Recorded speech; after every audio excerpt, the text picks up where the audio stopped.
બુદ્ધિશાળી વૃદ્ધ પક્ષી. એક ઘોર જંગલમાં એક મોટું ઝાડ હતું. એ ઝાડ પર જંગલી કબૂતરોનું એક ઝુંડ રહેતું હતું. તેમાંથી એક ઘરડું પણ બુદ્ધિશાળી પક્ષી હતું.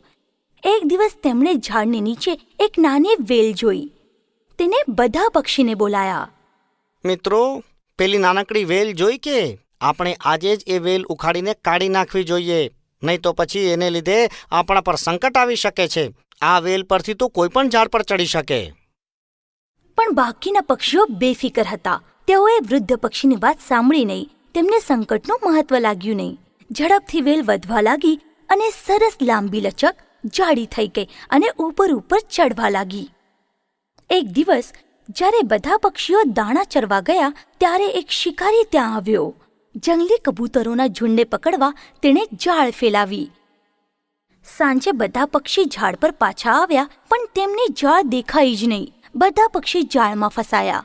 તેઓ રડવા લાગ્યા અને વૃદ્ધ પક્ષીને પોતાના છૂટવાનો ઉપાય પૂછવા લાગ્યા.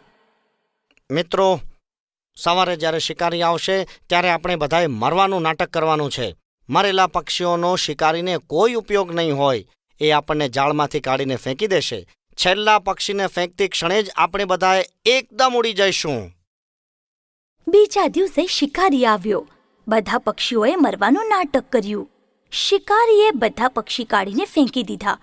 તેવામાં જ બધા પક્ષીઓ ઉડી ગયા. સાર, હંમેશા વડીલ વ્યક્તિનું કહેવું સાંભળવું જોઈએ.